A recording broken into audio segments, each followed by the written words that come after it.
আজকে কিন্তু আমি বাসায় বানিয়ে ফেললাম দুবাইয়ের যে ভাইরাল চকলেট কুনাফা চকলেট। ওইটা মাশাআল্লাহ এটা দেখতে যে কত সুন্দর হয়েছিল আর খেতেও কিন্তু এটা বেশ মজা।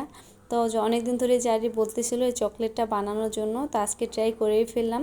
তো আসসালামু আলাইকুম, কী অবস্থা সবার, সবাই কেমন আছো? আলহামদুলিল্লাহ আমরা খুব ভালো আছি। চলে আসলাম আজকে আবার নতুন আর একটা ভিডিও নিয়ে। কুনাফা চকলেট বানানোর জন্য কিন্তু প্রথমে আমাদের লাগবে পেস্তা বাদাম। তো বাদামটাকে আমি সুন্দর করে ভিজিয়ে রাখছি, এখানে আমি আধা ঘন্টার মতো ভিজিয়ে রাখছি। আর এখানে কিন্তু আমি হাফ কাপের মতো বাদাম দিছিলাম। তো এটা আধা ঘন্টার পরে এই যে দেখো আমি এটা সুন্দর করে যে আঁশটা থাকে উপরে যে ছোকলাটা, এটা সুন্দর করে আমি ছিলে নিয়েছি। তোমরা যদি চাও তাহলে সেদ্ধ করো, তারপরে হালকা একটু সেদ্ধ করে তারপরে এই ছোকলাটা ছাড়িয়ে নিতে পারো। আমি ভিজিয়ে রেখে করছি। এরপরে কিন্তু এই বাদামটাকে আমি ব্লেন্ডার করে এক পাশে রেখে দেবো আর কি। আর এমনি তো এই যে এই পেস্তা বাদামটা শুধু শুধু খেতেও কিন্তু ভালো লাগে, আর এই পেস্তা বাদামটা খাওয়া কিন্তু শরীরের জন্য অনেক উপকার, মানে খুব ভালোই লাগে খেতে। যাই হোক, এরপরে চলে আসি এখানে মানে সেমাই ভাজা হবে, লাচ্ছা সেমাই। তো আমি একটা হাঁড়িতে মানে 2 টেবিল চামচের মতো ঘি দিয়ে দিয়েছি। এটা কিন্তু ঘি দিয়েই ভাজতে হবে, তাহলে ফ্লেভারটা খুব সুন্দর আসবে আর কি। তো তারপরে কিন্তু আমি পরিমাণ মতো লাচ্ছা সেমাইটা দিয়ে দিয়েছি। এবার সুন্দর করে নেড়ে চেড়ে আমি খুব ভালো করে এটাকে ভেজে নেব, পুড়ে না যায়, একটু লাল লাল হবে, তাইলেই কিন্তু ভাজাটা হয়ে যাবে। আর যখন ভাজতেছিলাম এটা যে কী সুন্দর একটা ফ্লেভার ছড়াচ্ছিল, এমনি তো লাচ্ছা সেমাই, তারপর আবার ঘি দিয়ে ভাজা হচ্ছিল, মাশাআল্লাহ, মানে ফ্লেভারটা জাস্ট অসাধারণ ছিল। এই যে দেখো এই সেমাইটা কিন্তু খুব সুন্দর করে আমি ভেজে নিছি লাল লাল করে। এবার এটা এক সাইডে রেখে দেব। এরপরে আসি চকলেটের কাছে। এখানে আমি ডার্ক চকলেট নিয়েছি, এটা যে যার মতো মানে যে যেরকম বানাবে সেভাবে পরিমাণ মতো নিলেই হবে। আমি যতটুকু বানাবো সেভাবে পরিমাণ মতো নিয়েছি আর কি। তো চকলেটটা আমি প্রথমে গুলিয়ে নিয়েছি, ডার্ক চকলেটটা। আর এখানে আমি কিছুটা যে হোয়াইট চকলেট থাকে সেটাও গুলিয়ে নিব। এটার কাজ কি সেটা পরেই দেখতে পারবে।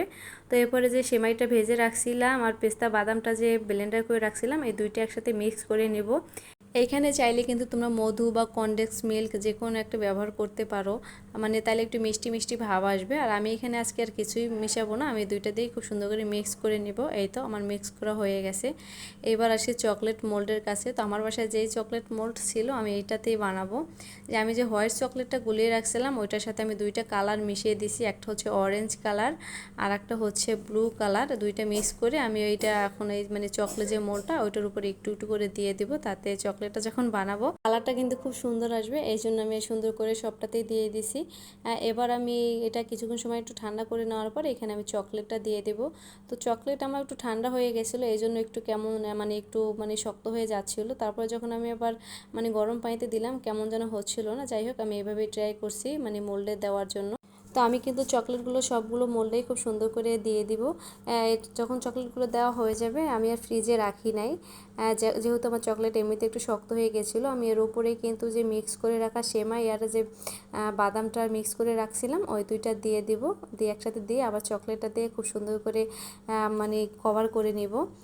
তো তারপরে আমি আধা ঘন্টার জন্য নর্মাল ফ্রিজে রাখছিলাম। আর আধা ঘন্টা পরে দেখো আমার চকলেটের অবস্থা মাশাআল্লাহ, এটা যে কি সুন্দর হয়েছিল। এখানে প্রথমবার যেহেতু বানাইছি আমি বুঝতে পারিনি, মানে চকলেটের পরিমাণটা একটু বেশি হয়েছিল। তো যাই হোক, চকলেটগুলো আমি মোল থেকে ছাড়িয়ে নিচ্ছি। চকলেট আমি ভেঙে দেখাই, জাস্ট ওয়াও। তো সম্পূর্ণ ভিডিও দেখার জন্য ধন্যবাদ সবাইকে। খুদা হাফেজ।